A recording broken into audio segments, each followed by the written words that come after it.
Shalom, selamat pagi. Jika kita mengenal sebuah kesaksian dari Agustinus, Bapak Gereja kita, dalam kata-katanya dia berkata, jikalau orang Kristen memahami dan menyadari tentang kekayaan kasih karunia dari Kristus Tuhan dia, maka dia pasti akan terus-menerus memuji, memuliakan nama Tuhan.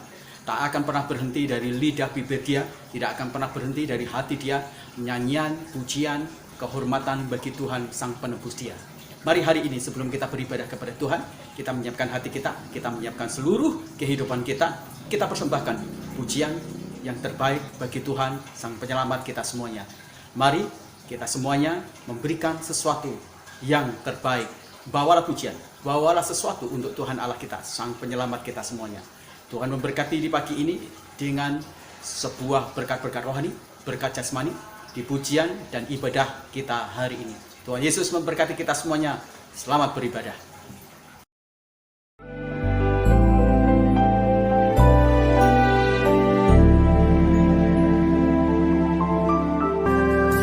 Saat ku tak melihat jalanmu, saat ku tak mengerti rencanamu, namun tetap ku pegang janjimu.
Setiamu tak pergi dariku, kasih setiamu tak pergi dariku.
Lingkupiku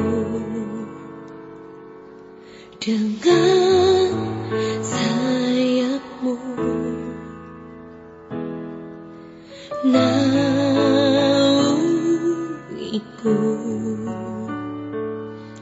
dalam kuasamu. Di saat badai bergelora, ku akan terbang bersamamu. Bapa kau raja atas semesta, ku tenang sebab kau Allahku.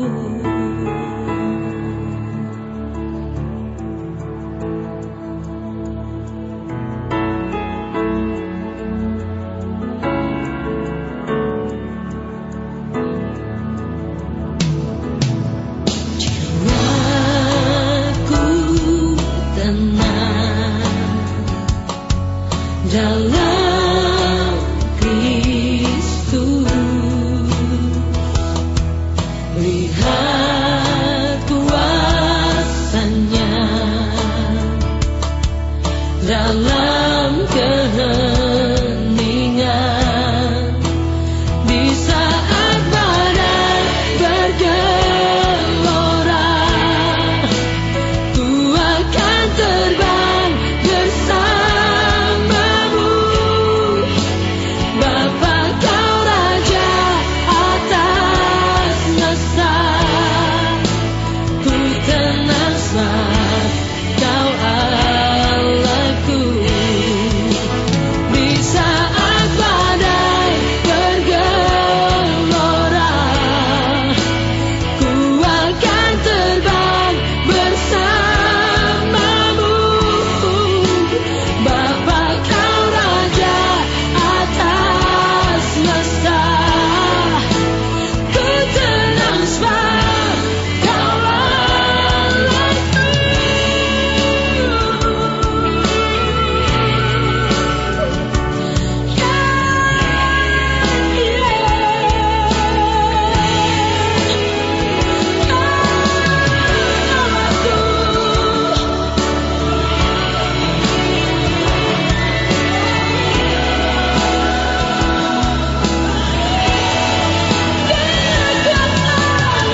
lihat kuasanya dalam keheningan. Di saat badai bergelora, ku akan terbang bersamamu. Bapa, kau raja atas semesta, ku tenang sebab kau Allahku.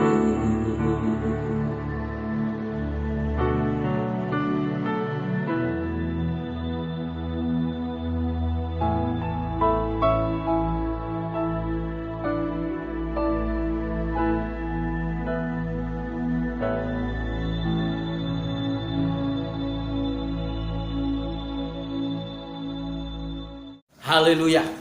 Percayalah bahwa setiap rangkaian sejarah kehidupan kita, di sana ada jejak-jejak karya-karya Allah yang luar biasa. Maka pantas kalau kita memuji dan memuliakan nama Tuhan Allah kita, Yesus Kristus. Jikalau kita sudah memuji dan memuliakan nama Tuhan, mari kita menyiapkan hati kita menyiapkan seluruh kehidupan kita semuanya, supaya suara dari Tuhan Allah kita itu menjadi satu kebutuhan yang betul-betul memenuhi kehausan dan kelaparan kita semuanya. Mari kita berdoa sebelum kita mendengarkan kebenaran firman Tuhan. Terima kasih Tuhan, kami bersyukur bahwa kami boleh menikmati karya keselamatan Tuhan, kasih yang begitu agung, kasih yang begitu sangat hebat, luar biasa, tak ada tandingannya. Maka hati kami dibuat menjadi kagum terus-menerus. Maka kami ingin selalu memuji-Mu, kami ingin mendekat Engkau, dan tidak pernah jauh dari kasih Karunia yang begitu sangat hebat, yang membangun kami dan menciptakan kami menjadi pribadi-pribadi yang baru, seperti gambar kali Kristus di dalam karya kelahiran Kristus Yesus yang luar biasa. Hari ini kami siap mendengarkan firman-Mu. Berbicaralah Engkau di hidup kami semuanya. Tolonglah kami supaya kami bisa memahami di tengah-tengah dunia yang makin hari makin bengkok, dan di tengah-tengah dunia yang makin hari makin menuju kepada satu nubuatan penggenapan akan kedatangan Tuhan. Kami boleh menjadi pribadi yang menyiapkan hati, menyiapkan seluruh kehidupan kami semuanya menjadi pribadi yang siap menyongsong kedatangan Tuhan Allah kami yang kedua kali. Kami siap mendengarkan firman-Mu dalam nama Tuhan Yesus Kristus. Kami berdoa, haleluya. Amin.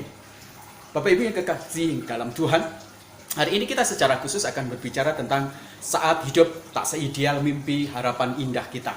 Mari kita akan membuka di dalam Mazmur pasal yang ke-73, mulai ayat yang kedua sampai ayat yang ke-9. Saya akan membacakan bagi Bapak Ibu semuanya.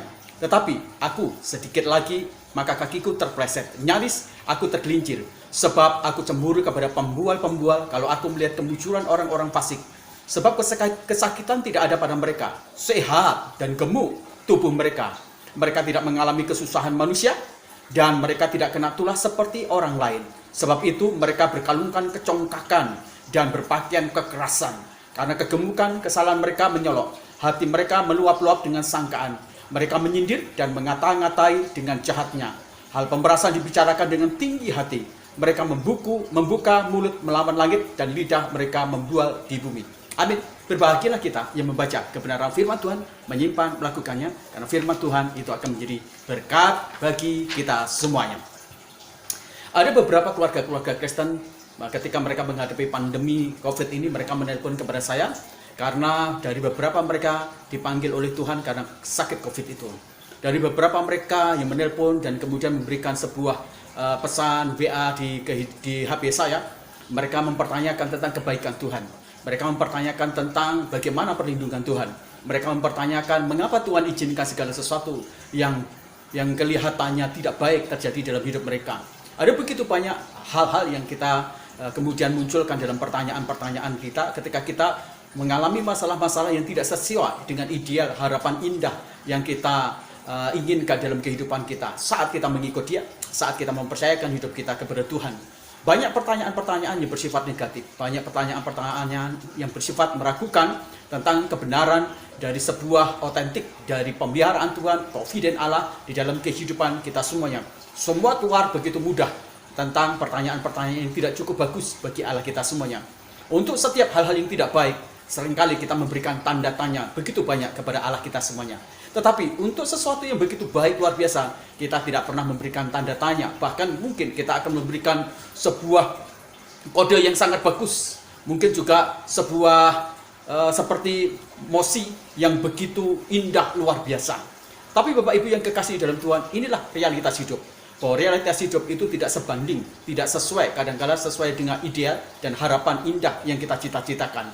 Kita terlalu begitu banyak memberikan sebuah tanda tanya kepada sifat dan karya Allah yang begitu kita tidak tahu dan misterius di dalam hidup kita semuanya. Tetapi percayalah bahwa Allah itu tidak akan pernah bisa bertentangan dengan sifat kodrat Dia. Baik itu sifat kasih Dia, sifat kesempurnaan Dia, dan segala sifat yang ada di dalam diri Dia. Segala hal-hal yang kelihatannya terjadi buruk dalam hidup kita semuanya, mari kita akan melihat dari kacamata Tuhan. Bapak Ibu yang kekasih dalam Tuhan, kita seringkali mengatakan hal-hal yang keren kali itu merupakan satu bentuk yang tak terucapkan dari sebuah perjuangan kita, dari depresi kita semuanya. Kita merasa begitu sangat sendirian dan kita tidak memiliki begitu banyak jawaban-jawaban. Karena hal-hal yang buruk yang datang dalam hidup kita itu mungkin juga memberikan rasa bersalah yang sangat tinggi dalam hidup kita. Itu juga seringkali memberikan kepada kita semuanya sebuah tanda bahwa kita menghakimi diri kita yang begitu hebat. Kenapa? Karena masalah-masalah, bahkan penderitaan, dan seringkali juga karena mungkin juga masalah-masalah ketika orang-orang yang kita cintai itu meninggalkan kita. Kita menjadi begitu bersalah dan kita menyalahkan diri kita sehingga kita tidak bisa bangkit, dan kita juga akhirnya berimbas menyalahkan Tuhan, dan kita tidak pernah bisa melihat sebuah kekuatan dari kasih karunia, perencanaan Tuhan yang agung, yang indah, pemeliharaan yang tidak pernah berubah dalam hidup kita semuanya.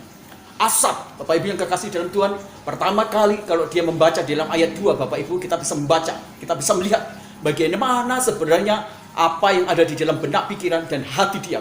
Bagaimana dia berusaha mempertanyakan tentang hal-hal yang terjadi di dalam hidup dia. Dia mulai memberikan sebuah pemahaman dan opini yang tidak baik bagi Tuhan Allah. Dia memperkatakan sesuatu, bagaimana mungkin orang-orang yang tidak baik hidupnya begitu makmur, begitu gemuk, tidak ada. Sementara orang-orang yang mencintai, mengasihi Tuhan ternyata begitu sangat buruk dibandingkan orang-orang yang jahat.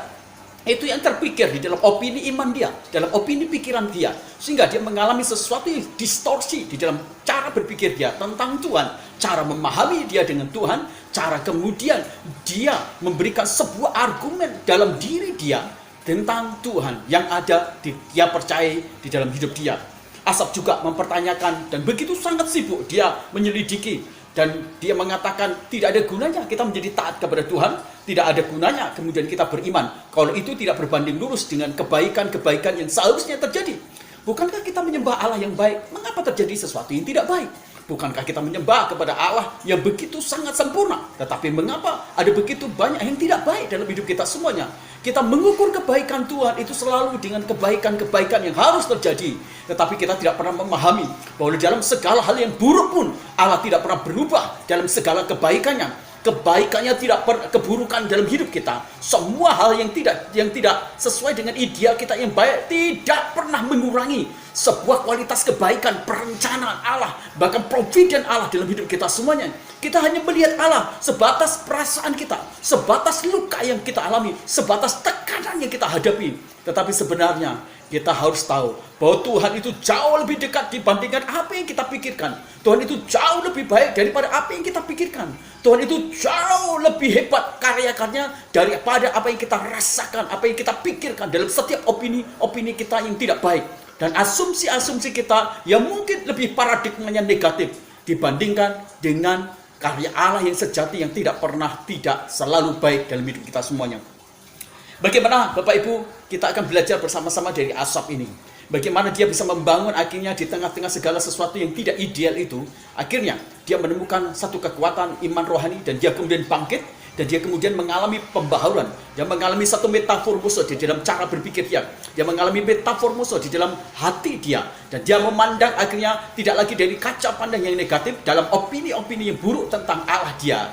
Hari ini saya ingin mengajak kita semuanya. Ketika segala sesuatunya seperti tidak ideal, sesuai dengan harapan yang indah yang kita cita-citakan, yang kita imani, ingatlah baik-baik. Mari kita belajar dari Asaf.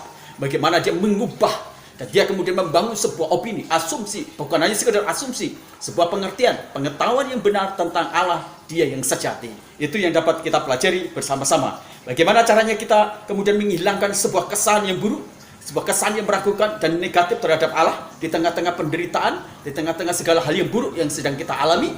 Bapak Ibu yang kekasih dalam Tuhan, mari kita belajar bersama-sama dari kisah Asaf ini. bagaimana dia bisa mengubah dan membangun sebuah cara berpikir yang bagus, yang indah. Akhirnya itu membangunkan dia menjadi pribadi yang bertumbuh di dalam iman rohani dan pengiringan yang begitu sangat kuat kepada Tuhan Allah dia. Yang pertama, milikilah hati yang tak terkontaminasi dengan segala hal yang jahat. Kita bisa membaca di dalam ayat yang pertama. Ayat pertama, Asaf berkata, Tuhan itu memberkati, ya, Tuhan itu senang dengan orang-orang yang memiliki hati yang baik atau yang tulus. Itu yang diungkapkan oleh Asaf dalam Mazmur pasal yang 73 ayat yang pertama. Mengapa Asaf mengatakan itu semuanya? Kalau kita membaca ayat yang kedua dan selanjutnya, karena Asaf sempat tergelincir sebab sempat memiliki cara berpikir, opini dan paradigma yang tidak cukup bagus kepada Tuhan Allah dia. Tapi bersyukur kemudian Asaf menyadari satu kekeliruan cara pandang dia terhadap Tuhan.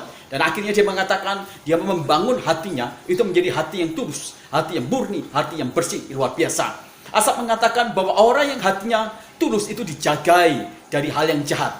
Dialah yang tetap terus-menerus melihat Allah dan memandang Allah. Orang yang hatinya itu tulus, artinya baik, artinya kemudian suci atau benar. Orang itu yang akan terus melihat Allah di tengah-tengah segala keburukan, di tengah segala sesuatu yang tidak baik. Tapi kalau hati kita tidak murni, tidak tulus, kita hanya akan melihat dalam setiap penderitaan atau masalah-masalah yang kita alami, kita hanya akan melihat keburukan. Kita hanya melihat sesuatu yang negatif, kita hanya akan melihat penurunan-penurunan. Asaf berkata, mari kita menjaga memiliki hati yang tak terkontaminasi dengan hal yang jahat. Supaya akhirnya kita bisa melihat Tuhan di tengah segala pergumulan berat kita. Kita bisa melihat Tuhan di tengah segala sesuatu yang buruk. Kita bisa melihat Tuhan di tengah kegelapan-kegelapan yang menimpa dalam hidup kita semuanya. Bapak Ibu, tulus itu berarti bahwa dia tidak ada kecurangan. Tulus berarti di sana tidak ada sifat mencurigai. Tulus artinya bahwa dia hanya memiliki sebuah tujuan untuk Tuhan saja dan bukan untuk apapun juga. Asaf membangun hatinya menjadi tak terkontaminasi oleh sebuah kejahatan. Dulu ketika hatinya terkontaminasi oleh kejahatan, dia berpikir bahwa mencintai Allah, mengasihi Allah itu merupakan proses transaksi jual beli. Artinya, ketika kita melayani Tuhan, ketika kita beribadah, yang kita pikirkan adalah untung. Kalau saya hari ini datang kepada Tuhan, maka saya harus dapat untung dong. Saya harus diberkati. Kalau saya kemudian mencari Tuhan, beribadah kepada Tuhan, saya harus dapatkan sesuatu, profit di sana. Itu yang terjadi di dalam pemikiran orang yang tidak memiliki hati yang tulus. Tapi Asaf berkata kepada kita semuanya, mari kita memiliki hati yang tak terkontaminasi dengan segala kejahatan. Waktu kita mencari Allah, kita memang tulus menginginkan Allah. Tidak menginginkan apapun juga. Kita hanya ingin kasih Tuhan. Kita hanya menginginkan sifat Allah. Sekalipun ada hal yang terjadi di kehidupan kita adalah hal yang buruk, tetapi kita tetap memiliki Allah yang tak terkontaminasi dan tak tersentuh dalam segala keburukan apapun juga. Artinya Asaf membawa kita semuanya pada satu pemikiran yang begitu sangat radikal. Kalau kau hatimu tulus, engkau mencari Tuhan, maka sebagaimana Allah tidak bisa tersentuh, tidak terkontaminasi oleh kejahatan dan kedukaan, seperti itu jugalah ketika kita menghadapi masalah-masalah yang sangat berat, maka sentuhan ilahi, damai sejahtera dari Allah, hal-hal yang baik dari Allah itu akan mendatangi kehidupan kita semuanya. Asaf juga memberikan sebuah pengidentifikasian hati itu menjadi hati yang murni atau hati yang bersih. Nah, kata bersih itu berarti itu tak terklamiri oleh dosa, tak ternoda oleh dosa, tak ternoda oleh apapun juga. Tidak diizinkan dosa itu kemudian mengotori, mengklamiri kehidupan hati kita, perasaan kita, pikiran kita, kehidupan kita. Hati yang bersih adalah hati yang memiliki posisi dan kedudukan menempatkan Tuhan itu menjadi bagian yang sangat terpenting dalam hidup dia. Hati yang bersih adalah hati yang berbicara dan menginvestasikan seluruh rangkaian pikiran kita, rangkaian dari hati kita, rangkaian dari kehidupan kita, itu diinvestasikan hanya untuk Allah, bukan untuk hal-hal duniawi. Kalau hati kita terinvestasikan kemudian untuk hal duniawi, maka pasti kita akan terjebak kepada penilaian yang sangat buruk, subjektivitas tentang Allah. Tetapi kalau kita menginvestasikan hati kita, pikiran kita hanya kepada Tuhan, maka kita pasti akan memberikan sebuah pembangunan iman rohani kita kepada Tuhan Allah kita, sehingga tidak ada satupun yang bisa menenggelamkan kita untuk kita menjadi lemah. Sebab Allah dalam segala kebaikannya, sebab Tuhan dalam segala keindahannya, itu membuat kehidupan kita yang penuh dengan ketidakbaikan itu menjadi penuh dengan damai sejahtera dan karya-karya jejak-jejak Allah yang luar biasa dalam hidup kita semuanya. Asap menggemakan hal yang sangat perlu, sangat kita tahu bersama-sama, yaitu kita seringkali mendambakan sesuatu yang berhubungan duniawi. Itu yang seringkali terjadi dalam realitas manusia. Seperti yang saya katakan tadi, setiap kali kita berurusan dengan Tuhan, di dalam ibadah, dalam doa-doa kita, dalam pelayanan kita, itu kita selalu menempatkan semua hal itu dalam transaksi jual beli. Transaksi jual beli itu yang seringkali menjadi bagian yang dialami oleh Asaf. Tuhan, aku udah melayani Engkau, aku udah dekat dengan Engkau. Tuhan, aku udah berikan hidupku, tapi kenapa kejadian-kejadian yang buruk? Seharusnya kalau aku melayani Engkau, semua itu berbanding baik dan tidak ada sesuatu hal yang buruk. Itu yang seringkali terjadi dalam proses transaksi jual beli kita. Semuanya dalam ibadah, dalam pelayanan, dalam iman kita. Itu yang seringkali menunggang balikan dari kekuatan iman kita. Bapak Ibu, Asaf membuka sebuah kedok yang tidak benar di dalam diri kita. Dan akhirnya Asaf mulai menyadari itu. Dan dia kemudian memiliki sebuah hati yang begitu baik, yang tulus dan murni, yang tak bercacat celah. Akhirnya Asaf mulai memastikan bahwa pengiringan kepada Tuhan tidak berbicara tentang duniawi, tetapi tentang Tuhan. Waktu Asaf kemudian berbicara tentang Tuhan dalam semua pelayanan dia, dalam semua iman dia, ketika dia menjadi pemimpin budiwan, mungkin awal-awalnya dia menempatkan proses transaksi jual beli untung rugi, berkat itu kemudian menjadi fokus dia. Sekarang dia mengubah itu. Dia mulai mengubah semua proses pelayanan dia, ibadah dia, doa-doa dia. Itu merupakan sebuah bagian dari kemurnian dan ketulusan hati. Tuhan, aku tidak menginginkan apapun. Aku hanya menginginkan Engkau. Tuhan, aku tidak berharap apapun juga. Aku akan berharap Engkau saja. Inilah yang dibangun dalam ketulusan hati. Dan apa yang terjadi? Disitulah justru Asaf menjadi bahagia. Justru disitulah Asaf kemudian menjadi sangat berkecukupan. Disitulah kemudian dia mulai melihat jejak-jejak dari karya Allah, pertolongan Allah, pemeliharaan Allah, berkat-berkatnya yang luar biasa di dalam hidup kita semuanya. Matius pasal yang 5 ayat 8 katakan, berbahagialah orang yang suci hatinya karena dia pasti akan melihat Allah. Kalau hatimu suci, kalau hatimu bersih, kalau hatimu murni, maka di dalam setiap masalah, dalam semua kegelapan, engkau bisa melihat Allah. Tapi kalau hatimu itu tidak suci, dalam segala berkat pun engkau tidak akan bisa melihat Allah.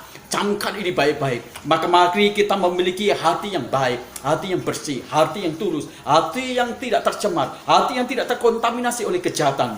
Ketidakpercayaan kita yang berkaitan dengan sifat iri, kecemburuan kita terhadap hal-hal duniawi seringkali melahirkan ketidakpuasan, seringkali melahirkan hal-hal kekecewaan, seringkali melahirkan kepada kita semuanya persepsi negatif tentang Tuhan. Dan itu sebenarnya menunjukkan kurangnya kemurnian hati kita semuanya, kurangnya kemudian ketulusan hati kita. Itu yang dikatakan oleh Dietrich Bonhoeffer, salah satu pendeta yang menghadapi masalah-masalah genting pada masa pemerintahan Hitler atau Nazi. Dietrich Bonhoeffer katakan, kalau engkau memiliki iman, memiliki hati yang tulus, hati yang murni, maka engkau tidak tergoncang, engkau tidak akan merindukan, engkau tidak menginginkan hal-hal duniawi, karena engkau pasti akan merindukan Allah lebih dari apapun juga. Sebab Allah lah yang menjadi sentral dari bagian kehidupan kita, baik iman, rohani, dan jasmani kita semuanya. Tuhan membangunkan hati kita yang memperbarui hati kita, sebagaimana Tuhan memperbarui hatinya Asaf ketika dia mulai terpleset. Asaf kemudian datang kepada Tuhan, dia mengaku itu semuanya, dan Tuhan kemudian membangunkan hati Asaf menjadi hati yang murni, hati yang tulus, hati yang keras dari dosa itu kemudian dipulihkan lagi. Dan Tuhan membiarkan kita semuanya di dalam Kristus Yesus diubahkan dalam hati yang baru, dan hati kita dibuat menjadi mahal. Kalau hati kita kemudian dibuat menjadi berkelas atau mahal, maka pemikiran-pemikiran tentang hati kita, perasaan kita, itu hanya berorientasi kepada sesuatu yang bersifat mahal, ilahi, dan surgawi. Bapak Ibu, ketika Tuhan memperbarui hati kita, itu merupakan satu proses penggenapan dari Yehezkiel pasal 36 ayat 26. Aku akan memberikan kepadamu hati yang baru, roh yang baru aku ketempatkan di dalam dirimu, dan aku akan menghilangkan hati yang keras, akan menghilangkan kedagingan dari kamu, dan memberikan kepada kamu hati yang taat. Ini luar biasa. Jadi kita akan bisa membangun kesan-kesan yang baik dari Allah kita semuanya di tengah-tengah segala sesuatu yang tidak sesuai dengan ideal dan harapan kita, ketika kita memiliki hati yang tak terkontaminasi oleh segala sesuatu yang jahat dan buruk. Hati yang baru dari Tuhan mampu mendambakan Tuhan. Hati yang diperbaharui oleh Roh Kudus, itu yang memberikan kepada kita sebuah kemampuan untuk kita menginginkan Tuhan lebih dari apapun Tuhan. Kita memiliki sebuah komitmen untuk kita berpegang teguh kepada Tuhan Allah kita di setiap langkah-langkah penderitaan dan segala sesuatu yang tidak baik. Sebab hati kita telah menjadi hati yang dibaharui dalam ketulusan dan kemurnian.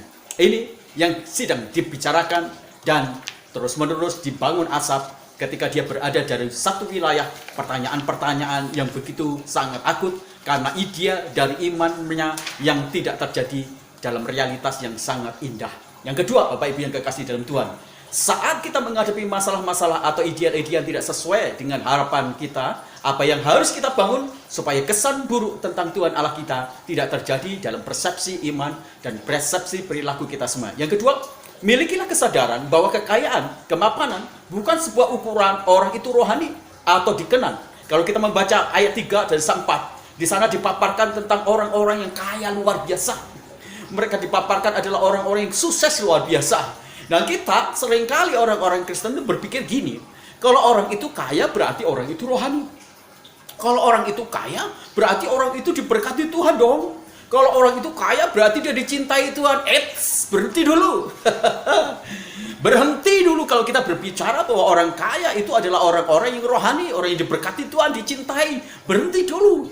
Ini yang dipaparkan oleh Asaf. Seringkali kita misthinking, seringkali kita false thinking, seringkali kita berpikir salah tentang segala berkat-berkat atau kekayaan yang diterima oleh seseorang.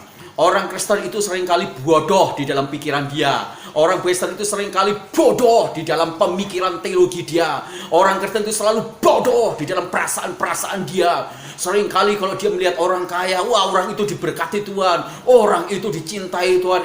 Tunggu dulu, saya mau katakan, Asaf berkata kepada kita semuanya, Asaf sempat menangisi kemalangan dia. Asaf sempat menangisi posisi dia, keadaan dia, melayani Tuhan kok gak kaya, melayani Tuhan kok penderitaan banyak, menjaga hati sudah begitu baik, kok tidak ada terobosan-terobosan iman, kok tidak ada tanda-tanda perkembangan-perkembangan kemajuan, kok kita terus miskin, kok terus tidak ada perubahan-perubahan. Kenapa sepertinya makin hari mengalami penurunan? Wah, kalau gitu kita berdosa. Wah, kalau gitu kita tidak dicintai Tuhan. Wah, kalau gitu kita tidak berkenan kepada Tuhan. Berhenti untuk kita berpikir negatif dalam teologi-teologi sempalan dan sungsang yang merusak kebenaran hakiki dalam sebuah keberadaan iman yang betul-betul injili dalam kitab kita semuanya.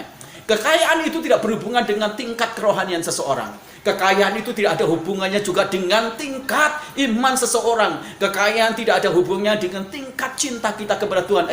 Tidak ada hubungannya sebenarnya. Kalaupun itu ada, itu karena adalah bagian dari kasuistik bagi kita semuanya. Nah, Asaf mengingatkan kepada kita semuanya, kalau kita berpikir bahwa di dalam kekayaan dan kemapanan kita ini adalah orang yang rohani, dicintai Tuhan. Saya mau katakan satu kebenaran. Bisa-bisa iblis itu sudah menipu Anda semuanya. Karena ada begitu banyak kalau kita dipaparkan, ya, kalau kita melihat bagaimana diungkapkan oleh Asaf di dalam Mazmur, ternyata ada banyak orang-orang kaya, mereka mendapatkan kekayaannya dengan cara menipu, dengan cara korupsi, dengan menghalalkan segala cara, dengan hal yang tidak baik, kekejian, pemerasan, dan segala sesuatu yang buruk, busuk. Mereka menghalalkan segala cara untuk dapat mendapatkan kekayaan. Jadi orang bisa kaya, tetapi itu dengan cara-cara yang tidak bagus, cara-cara yang tidak rohani, cara-cara yang bertentangan dengan firman Tuhan. Ada juga banyak orang-orang yang kaya karena mereka ikut pesugihan, mereka menjalin kontrak dengan kuasa kegelapan dan akhirnya diberi kekayaan. Apakah itu adalah orang yang rohani, dicintai Tuhan? Wah, tunggu dulu. Tidak seperti itu. Makanya Asaf mengingatkan kepada kita semuanya. Jadi kalaupun engkau sedang menghadapi masalah, jadi kalaupun mungkin engkau sedang mengalami penurunan, jadi kalaupun engkau sedang mengalami mungkin seperti kebangkrutan, bukan berarti bahwa engkau tidak rohani. Bukan berarti bahwa engkau tidak beriman. Bukan berarti bahwa Allah itu begitu sangat murka dalam hidupmu. Bukan itu. Singkirkan semua pemahaman itu. Kita harus membangun sebuah kesadaran bahwa kekayaan, kemapanan bukan sebuah ukuran rohani. Bukan. Bahkan penderitaan pun juga bukan ukuran iman dan rohani seseorang. Bukan. Tapi semua penderitaan, semua kesulitan itu merupakan rangkaian dari pekerjaan karya Allah di dalam hidup kita semuanya. Allah sedang memproses kita semuanya. Allah sedang mengerjakan kita semuanya. Sebuah tanah yang tidak dibentuk menjadi bejana tanah liat yang begitu hebat untuk fungsinya, maka dia harus mengalami proses yang luar biasa. Apapun benda, termasuk kemudian berlian, kalau dia mau dibentuk, dia akan mengalami proses yang sangat menyakitkan. Dan itu yang harus kita sadari. Jadi, hari ini saya ingin mengingatkan satu kebenaran. Kalau hari ini engkau sedang menghadapi masalah, mungkin usahamu sedang menurun, bukan berarti bahwa Tuhan tidak sayang kepada engkau. Bukan berarti bahwa engkau tidak rohani. Bukan berarti bahwa Tuhan murka dan marah kepada engkau. Bukan. Dan kalau hari ini engkau berpikir, kalau engkau kaya, engkau merasa dicintai Tuhan, dekat dengan Tuhan, engkau rohani imanmu, camkan baik-baik, jangan-jangan engkau sedang ditipu oleh kuasa kegelapan. Ukurannya begini. Jikalau engkau makin kaya, engkau makin rendah hati, engkau makin mencintai Tuhan, engkau makin memberkati pelayanan pekerjaan Tuhan, engkau makin bisa berbagi dengan orang-orang lain, engkau makin kemudian menjadi penuh dengan kemurahan hati, engkau makin menjadi rendah hati. Bisa jadi kekayaan itu adalah rangkaian sebuah jalan untuk membangun engkau menjadi pribadi lebih unggul lagi. Tapi ingat, kekayaan bukan menjadi sebuah ukuran bahwa kita itu rohani, dan kekayaan itu bukan menjadi satu ukuran bahwa kita begitu sangat berkenan kepada Tuhan Allah kita semuanya. Bapak Ibu yang kekasih dalam Tuhan, jadi kalau kita bisa melihat di ayat-ayat yang ke-16 sampai 26, saat itu mengingatkan kepada dirinya sendiri bahwa kemakmuran orang fasik itu adalah sebuah ilusi kejam di dunia ini yang telah rusak atau terdistorsi oleh sebuah kebohongan, arogansi dari kepentingan-kepentingan dan keinginan-keinginan yang digarami oleh sebuah dosa. Makanya kemudian Paulus juga berkata, tinggalkanlah keinginanmu untuk menjadi kaya.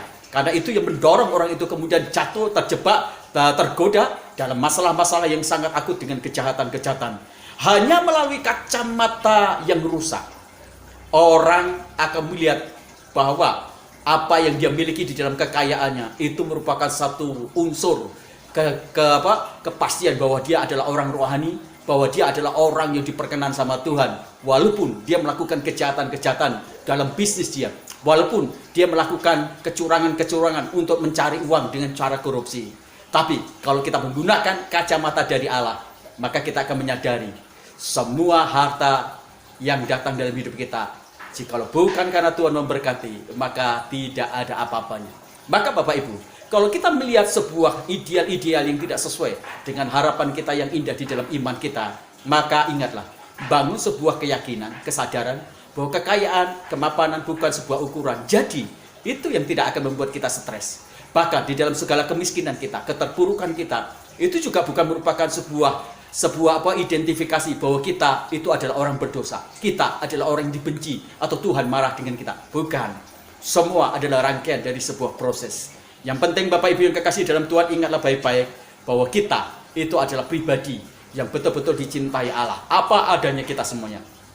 Mau kita kaya, mau kita miskin, kasih Allah, anugerah Allah tidak pernah beranjak di dalam diri kita semuanya. Maka ketika kita melihat semua ideal-ideal tidak sesuai dengan harapan kita yang begitu indah di dalam iman, yakinlah, percayalah bahwa kita bukanlah orang-orang yang tidak rohani. Kita bukanlah orang-orang yang seperti dimarahi, dimurkai Tuhan. Ingat, bahkan engkau yang kaya, ingat baik-baik. Bukan berarti bahwa ukuran rohanimu itu lebih besar, lebih hebat dibandingkan orang lain. Bukan. Maka berhati-hatilah di dalam kekayaan yang ada di dalam dirimu. Jangan-jangan itu merupakan sebuah cobaan, sehingga itu mempertegas siapa dirimu. Mari kita belajar bersama-sama untuk kita menjadi orang-orang Kristen yang terus-menerus membangun kesadaran bahwa segala sesuatu yang ada di dalam diri kita semuanya, entah itu berkat dan kekayaan, bukan merupakan ukuran rohani dan berkenan kita kepada Tuhan. Dan itu yang akan membuat kita tenang. Asal akhirnya dia tenang. Sekalipun dia melayani Tuhan, tidak menjadi orang yang begitu sangat kaya. Dia adalah pribadi yang sederhana, tetapi dia menemukan diri dia. Tuhan mencintai dia, Tuhan mengasihi dia dengan segala keberadaan posisi dia yang sederhana. Tuhan mencintai dia, mengasihi dia. Itu sebabnya dia melihat perubahan-perubahan bagaimana Allah berkarya dalam hati pikiran dia. Dan akhirnya dia makin hari makin dekat dengan Tuhan dan makin mempersembahkan pelayanan dia dengan nilai yang sangat berkualitas, dengan hasil yang sangat berkualitas. Karena dia sadar bahwa kekayaan dan harta benda yang diperoleh orang itu bukan merupakan sebuah tanda orang itu rohani atau berkenan kepada Tuhan. Yang ketiga, saat segala sesuatu tidak sesuai ideal-ideal harapan iman kita yang indah, maka sadarilah bahwa akhir hidup orang benar adalah kemuliaan. Asap berkata, dia berkata, aku sempat menjadi iri, aku sempat tergelincir, terpleset. Aku membandingkan diriku dengan orang-orang itu semuanya, orang itu yang kaya, tapi berbuat jahat, angkuh, congkak. Mereka melakukan kekerasan. Wah, aku membandingkan diriku. Aku sempat berpikir negatif tentang imanku, tentang Tuhanku, tentang diriku. Tapi akhirnya apa? Ketika Tuhan membawa dia di tempat yang suci, di tempat kemuliaan dia. Kemudian Asap bisa melihat, ternyata Tuhan menempatkan orang-orang yang kaya, yang memiliki harta benda itu di tempat-tempat yang licin. Mereka dalam bahaya setiap hari. Mereka bisa jatuh, mereka bisa hancur, mereka bisa mati setiap saat. Tapi ketika dia melihat juga dari kemuliaan Tuhan yang tempat tinggi, dia melihat orang-orang yang benar, orang-orang yang mengasihi Tuhan, dipelihara dalam kasih karunia Tuhan yang pasti, terlindung dalam kasih karunia Tuhan yang pasti. Dan Tuhan memberikan kepada orang-orang yang mengasihi dia, yang takut akan dia, yang melayani dia, yang mencintai dia, yang mengasihi, yang setia kepada kebenarannya. Di tempat kemuliaannya begitu sangat berharga. Asap dibawa melihat satu kebenaran. Hidup orang benar itu ternyata ada di dalam kemuliaan Tuhan. Orang-orang kaya, orang-orang yang berduit, orang-orang yang berharta, yang tidak takut akan Tuhan, hidupnya berada di tempat yang sangat berbahaya, licin seperti telur di ujung tanduk, bergerak sedikit jatuh, dan mereka kemudian akan mengalami kemalangan, malapetaka, dan kematian yang luar biasa. Tapi tidak bagi orang yang takut akan Tuhan, cinta kepada Tuhan, kepada kebenaran, yang mengasihi Tuhan, yang berpegang kepada hukum-hukum Allah. Hidupnya itu di bawah kasih karunia Allah, di tangan Allah yang tidak pernah berubah. Dan Asap melihat itu, dia bersyukur, Tuhan. Jadi jauh lebih berharga orang yang takut akan Tuhan, karena hidupnya terpelihara, dijagai, berada di tempat pemeliharaan, di tempat yang Allah menjagai, dan tak ada satupun, bahkan kuasa kegelapan dan maut bisa menyentuh dia. Itu luar biasa. Bukankah kemuliaan itu yang kita idam-idamkan?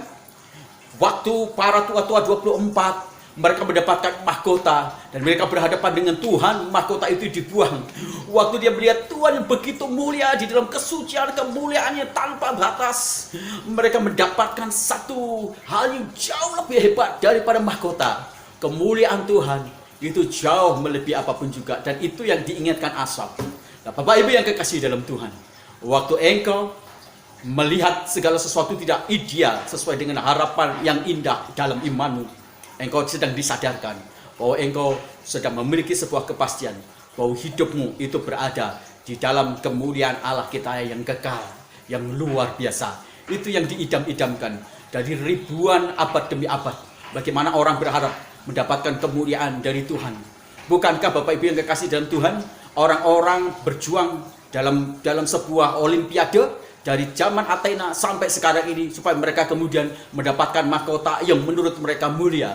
Tetapi kita mendapatkan sebuah kemuliaan yang jauh dari mahkota emas, lebih hebat dari kemuliaan manapun juga, yaitu kemuliaan Tuhan Allah kita yang begitu hebat dan perkasa, luar biasa. Dan Asap ingatkan itu semuanya, menyadari posisi kita secara permanen pada akhir hidup kita semuanya, bahwa kita ada dalam kemuliaan Tuhan Allah yang kekal. Itu yang harusnya membuat kita berbangga diri. Sekalipun mungkin kita bukan orang yang sangat kaya, sekalipun mungkin kita bukan orang yang sangat sukses, tapi kalau kita menyadari bahwa akhir dan ending hidup kita semuanya berada di dalam kemuliaan Tuhan, maka kita patut berbangga luar biasa. Tuhan memberikan kepada kita semuanya bukan sebuah kenikmatan dunia, tapi satu kenikmatan yang luar biasa yang tiada tandingannya, yaitu menikmati kemuliaan Tuhan, tinggal dalam kemuliaan Tuhan yang kekal. Itu yang luar biasa. Kebahagiaan sejati bukan bicara tentang apa yang kita dapat dalam bentuk jasmani, berkat-berkat jasmani, tapi kebahagiaan sejati, damai sejati, itu berbicara tentang kemuliaan Allah yang dapat kita nikmati dan ada di dalam kehidupan kita semuanya. Itu luar biasa. Dan Asap ingin ingatkan kita semuanya satu kebenaran hal itu. Dan yang terakhir, Bapak Ibu yang kekasih di dalam Tuhan, bagaimana kita bisa mengubah kesan-kesan yang buruk tentang Allah, tentang diri kita juga, ya, tentang juga perasaan diri kita, saat semua ideal-ideal itu tidak sesuai dengan harapan indah iman kita semuanya. Yang keempat, sadarilah bahwa Tuhan Allah kita adalah harta yang lebih dari kekayaan-kekayaan yang ada di depan kita semuanya. Kalau kita membaca di ayat yang ke-25 Bapak Ibu sampai 26 itu dikatakan demikian. Siapakah yang kuingini di surga selain kamu? Dan tidak ada di bumi yang saya inginkan selain Engkau Tuhan. Dagingku dan hatiku boleh habis, tetapi Allah adalah kekuatan hatiku dan bagianku untuk selama-lamanya. Ini luar biasa. Sebuah transformasi, pembaharuan, resolusi pembaharuan dalam hati pikiran yang dikerjakan Tuhan di dalam hati dan pikirannya Asaf, itu membuat dia menyadari, Tuhan, aku sekarang sadar bahwa segala sesuatu yang kuingin di dunia dan bumi itu hanyalah Engkau.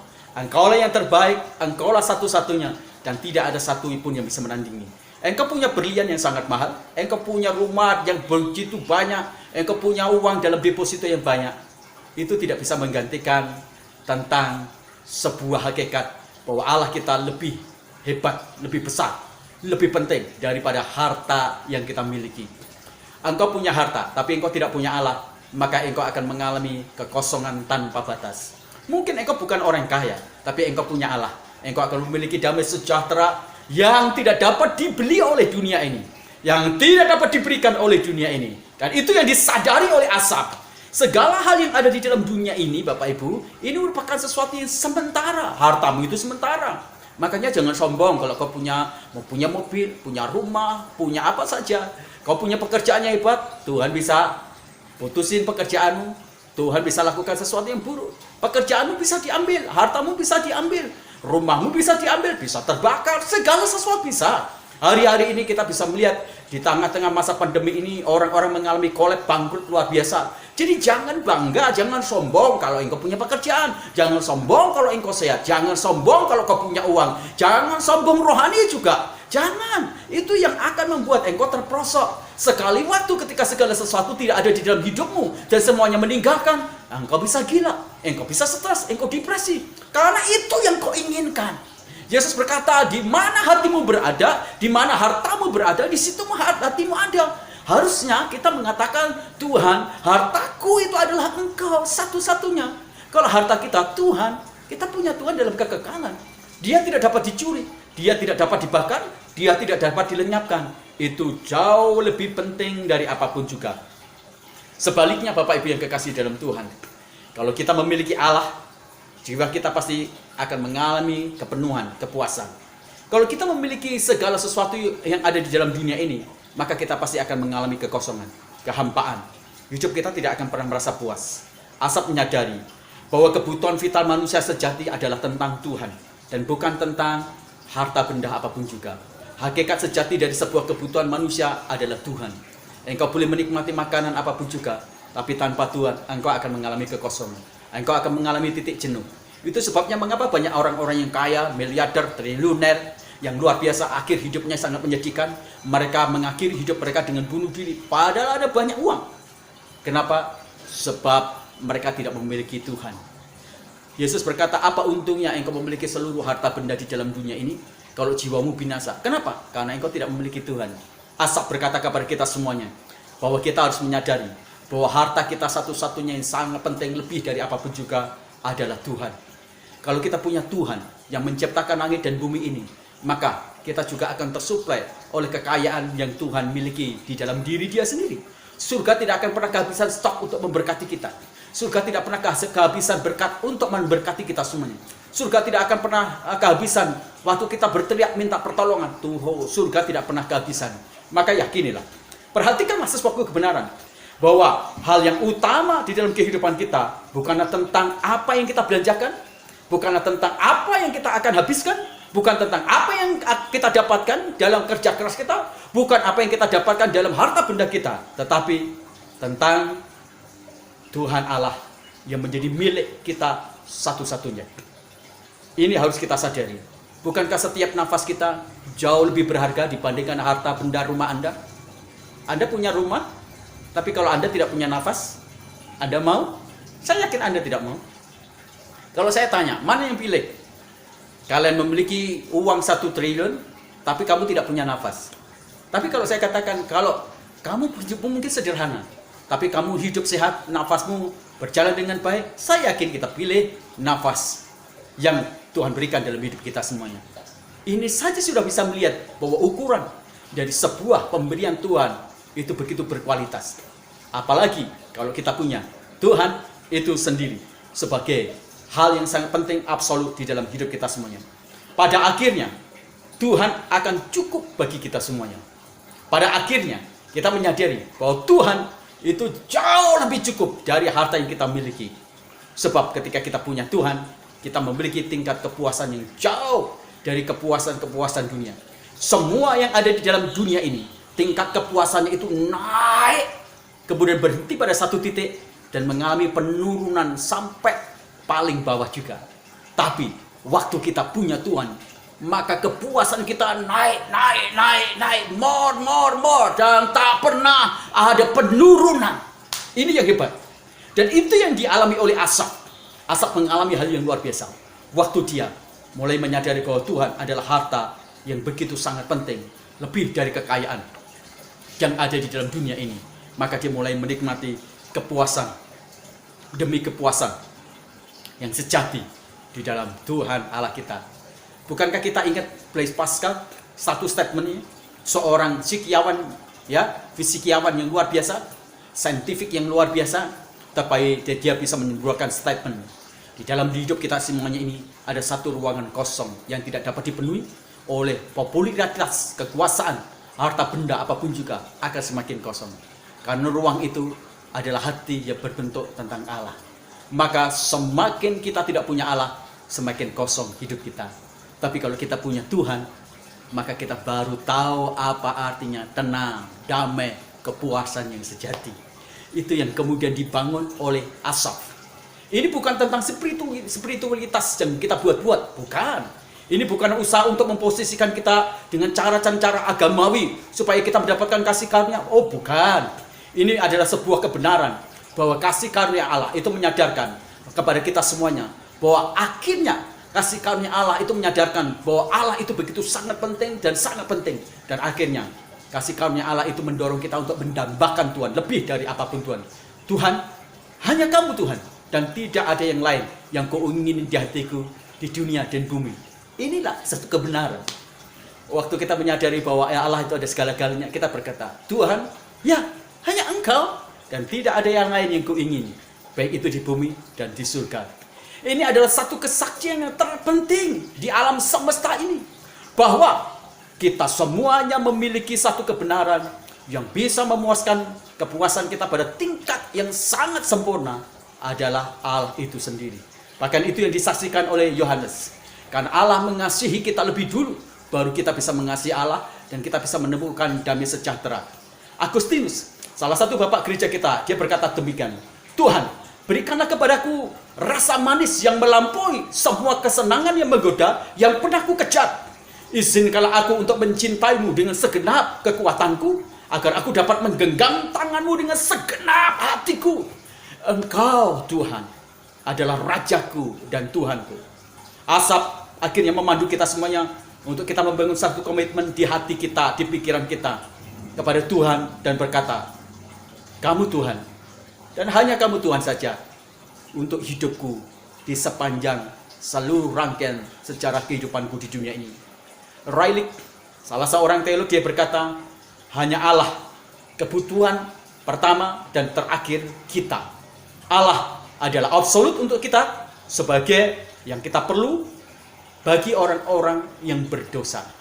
Maka saya percaya ketika kita mulai berada dalam situasi ideal rasanya dan kita semuanya seperti menyalahkan diri kita atau menyalahkan Allah, beropini dan berasumsi buruk, maka sadarilah bahwa semua hal-hal yang berkaitan harta benda itu bukan merupakan satu kebutuhan absolut yang bisa menolong kita, tapi justru itu suka menjungkir balikkan kita. Tapi Allah lah satu-satunya kebutuhan pertama, terakhir, dan absolut dalam hidup kita semuanya.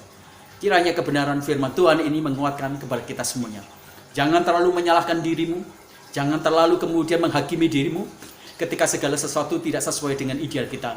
Jangan kamu tertipu, rasa-rasanya kamu seperti tidak rohani, rasa-rasanya seperti Allah marah kepada kamu atau tidak berkenan kepada kamu. Mungkin ketika kamu menghadapi masalah, bukan. Percayalah bahwa Allah tidak pernah meninggalkan kita dalam segala situasi keadaan kita semuanya. Percayalah, maka bangunlah hati yang tulus hati yang benar dan murni. Mari kita juga kemudian terus-menerus membangun diri kita semuanya pada konsep-konsep teologi yang benar dalam hidup kita semuanya.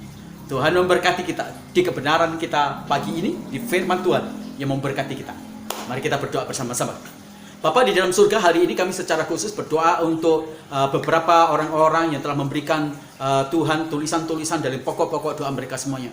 Aku berdoa untuk saudara-saudara kami yang sedang sakit Tuhan, yang hari itu mengikuti Tuhan ibadah kami. Di dalam nama Tuhan Yesus Kristus, kami mengangkat tangan kami.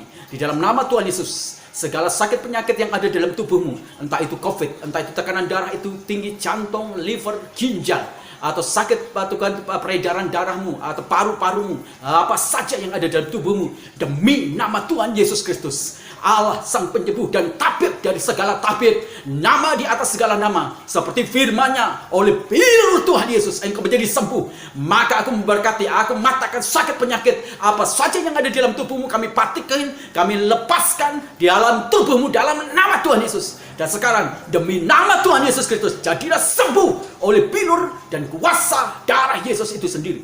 Kami berdoa untuk saudara-saudara kami yang sedang menghadapi masalah-masalah di ekonomi dan keuangan usahanya. Tuhan engkau memberkati dia dengan hikmat marifat, supaya dia mendapatkan satu ide baru, inovasi dan daya kreatif yang baru, sehingga dia keluar dari masalah-masalah dalam bisnis usahanya.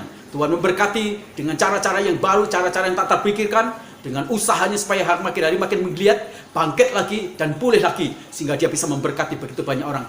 Kami berdoa untuk pergumulan-pergumulan saudara-saudara kami di rumah tangga mereka, bagian-bagian juga di sosialisasi mereka Tuhan. Dalam nama Tuhan Yesus, kiranya tangan Tuhan dengan segala pertolongannya menyertai engkau, dan engkau benar-benar menikmati jalan mujizat, terobosan mujizat dalam Kristus Yesus. Dalam nama Tuhan Yesus, kami juga terus berdoa untuk bangsa dan negara kami yang kami cintai. Tuhan memberkati Presiden kami Jokowi, Tuhan memberkati dengan hikmat, marifat, dan takut akan Tuhan, supaya ketika dia memimpin dan kemudian Tuhan menjadi pribadi yang mengelola bangsa kami ini, maka hikmat dari Tuhan menuntun dia, sehingga semua kebijakannya adalah kebijakan yang melindungi, memproteksi seluruh bangsa Indonesia, sehingga kemakmuran juga terjadi. Dan bukan hanya itu, ada perubahan-perubahan radikal dalam pola pikir, kebudayaan-kebudayaan di seluruh Indonesia ini, sehingga mereka semuanya menjadi pribadi yang beradab, dan akhirnya Indonesia menjadi bangsa yang betul-betul diagungkan, dikagumi karena peradabannya dan sifat karakternya yang begitu hebat, luar biasa. Kami berdoa Tuhan juga untuk penanganan COVID. Tuhan engkau campur tangan memberkati, supaya COVID ini kemudian betul-betul teratasi, dan imbas dari segala proses yang berhubungan dengan penurunan ekonomi, semuanya teratasi dengan baik. Dalam nama Tuhan Yesus kami berdoa secara khusus. Kami berdoa Tuhan engkau curahkan lawatan Tuhan, lawatan Roh Kudus untuk Indonesia ini, sehingga ada banyak jiwa-jiwa mereka kemudian bertemu dengan Yesus, mereka diangkat dalam keberdosaan mereka, dan mereka menjadi keluargamu, menjadi pribadi yang betul-betul menikmati pertolongan, kasih karunia dan keselamatan dalam Kristus Yesus Tuhan Allah kami. Kami berdoa untuk yayasan-yayasan misi Tuhan, engkau berdoa kebutuhan-kebutuhan mereka Tuhan engkau berkati, orang-orang yang memberitakan Injil, beri kekuatan, keberanian, supaya mereka semuanya menyampaikan Injil Kristus, sehingga banyak orang-orang yang kemudian percaya, dan kerajaan maut di Indonesia ini ditutup, kerajaan neraka ditutup, dan kerajaan surgawi dibuka besar-besaran. Ada begitu banyak jiwa-jiwa yang diselamatkan.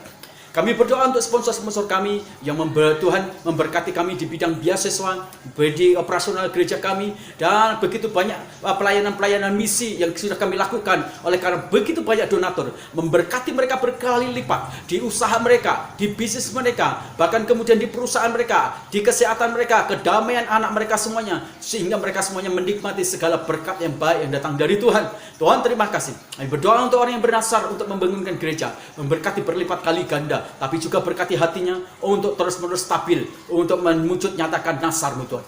Kami berdoa untuk jemaat kami juga yang memiliki usaha-usaha yang seperti menurun, baik itu di bidang Tuhan garment, atau di bidang-bidang pabrik, apapun juga, mereka yang di kuliner, atau yang mereka memulai usaha baru, mereka yang menjadi karyawan, Tuhan engkau memberkati mereka berlipat kali ganda, promosi-promosi, bahkan kemudian peningkatan-peningkatan yang luar biasa di balik setiap usahanya. Tangan Tuhan memberkati mereka semuanya. Dan kami juga berdoa secara khusus untuk saudara-saudara kami yang sakit. Kami berdoa untuk Ibu Tulus yang sementara ini ada di rumah sakit, di dalam nama Tuhan Yesus kami memberkati, jadilah sembuh oleh bilur Tuhan Yesus. Dan Tuhan engkau betul-betul akan menyatakan keajaiban-Mu, pertolongan-Mu yang luar biasa. Kami serahkan mereka di dalam tangan kuat kuasa-Mu. Anugerah Tuhan yang ajaib luar biasa itu terjadi di dalam hidup dia. Terima kasih ya Tuhan, kami mengucap syukur, dan kami berdoa juga secara khusus Tuhan untuk anak-anak kami, baik itu remaja, sekolah minggu, dan yang Tuhan pemuda, supaya Tuhan memberkati mereka semuanya. Damai sejahtera dari Allah Bapa menyertai mereka, dan kami berdoa Tuhan secara khusus supaya mereka bisa menikmati segala kebaikan-kebaikan Tuhan. Terima kasih Tuhan, kami mengucap syukur. Bapak di dalam surga, kami juga memberkati selalu keberadaan gereja kami. Kami rindu juga memiliki sebuah gedung Tuhan. Tuhan, Kau memberkati kami semuanya.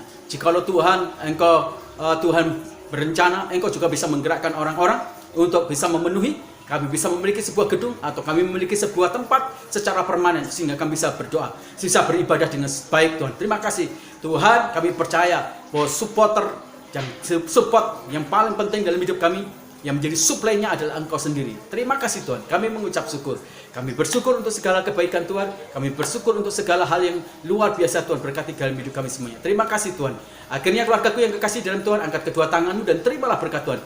Damai sejahtera dari Allah Bapa menyertai kita semuanya, dan terus-menerus pekerjaan-pekerjaan Allah dalam Roh Kudus itu terus-menerus ada dalam hidup kita semuanya. Kasih karunia dari Allah Bapa kita lewat anaknya Tuhan Yesus Kristus yang telah mati di atas kayu salib, menebus segala dosa kita dan mengutuk kita semuanya. Persekutuan dengan Roh Kudus yang menguduskan kita dari hari ke hari sehingga kita tidak bercacat celah dalam tubuh jiwa roh kita semuanya, dan kita menjadi seperti gambar kali Dia. Itulah sebabnya Tuhan memberkati keluargamu, Tuhan memberkati usahamu, Tuhan memberkati masa depanmu dan masa depan keturunanmu, Tuhan memberkati kesehatanmu, keluar masukmu engkau hanya bisa menemukan pintu berkat Tuhan saja. Damai sejahtera dari Allah Bapa menyertai kita mulai hari ini sampai selama-lamanya. Pulanglah jadikan berkat itu, maka Tuhan akan menyatakan tanda-tanda ajaib dalam hidupmu. Dalam nama Tuhan Yesus Kristus kami berdoa dan beritakanlah Injil, maka Tuhan akan menyertai tanda-tanda ajaib. Tuhan memberkati kita semuanya. Dalam nama Tuhan Yesus kami berdoa. Haleluya. Amin. Selamat pagi saudara-saudara yang kasih dalam Tuhan. Percayalah bahwa Tuhan tidak akan pernah berpaling dalam kehidupan kita. Dia akan bekerja secara ajaib dalam hidup kita semuanya. Terima kasih untuk seluruh jemaat yang terus beribadah walaupun kita masih online. Dan terima kasih juga untuk para pemirsa dan teman-teman yang mengikuti ibadah kami semuanya. Kami berdoa supaya terus-menerus bertumbuh di dalam iman, dalam rohaninya, juga dalam berkat-berkat jasmaninya. Luar biasa. Kalau Bapak Ibu semuanya memiliki pergumulan berat, Bapak Ibu semuanya bisa menuliskan sebagai pokok-pokok doa, dan tuliskanlah itu dan bagikan di nomor telepon yang ada di depan Bapak Ibu semuanya. Pasti kami akan mendukung Bapak Ibu semuanya di dalam doa, dan saya percaya apa yang kami doakan itu pasti akan dijawab oleh Tuhan dalam segala kedaulatan, kuasa, dan waktunya. Dan jika Bapak Ibu semuanya digerakkan Tuhan untuk memberkati pelayanan kami, gereja kami, Bapak Ibu bisa kemudian mentransferkan di nomor rekening yang ada di depan Bapak Ibu semuanya. Terima kasih karena Bapak Ibu semuanya dengan segala kemurahan hati dan kebaikannya terus mendukung pekerjaan gereja kami, dan kami berdoa semua saluran berkat itu akan juga kami nyatakan menjadi saluran berkat bagi banyak orang lain. Gereja kami walaupun mungkin belum terlalu besar, tapi setiap bulan kami melakukan pelayanan-pelayanan sosial yang Bapak Ibu semuanya dapat lihat di FB kami, yaitu Biji Sesawi, GSJA Biji Sesawi. Bapak Ibu bisa melihat pelayanan-pelayanan sosial kami yang telah kami lakukan, baik untuk kota-kota, baik untuk orang-orang yang susah. Itu yang harus-menerus ada dalam benak kami. Kami ingin diberkati, tetapi bukan untuk memperkaya diri kami, tapi untuk memberkati lebih banyak lagi, supaya mereka itu menikmati kasih dari Kristus. Dan jika Bapak Ibu semuanya mendapatkan berkat dari pelayanan kami, ibadah kami hari ini, maka bagilah itu kepada saudara-saudara yang lain, supaya mereka bisa menikmati segala berkat yang datang dari Tuhan Allah kita semuanya. Tuhan memberkati Bapak Ibu semuanya hari ini dengan segala berkat rohani, berkat jasmani yang baik, yang luar biasa. Tuhan memberkati kita semuanya. Haleluya. Amin.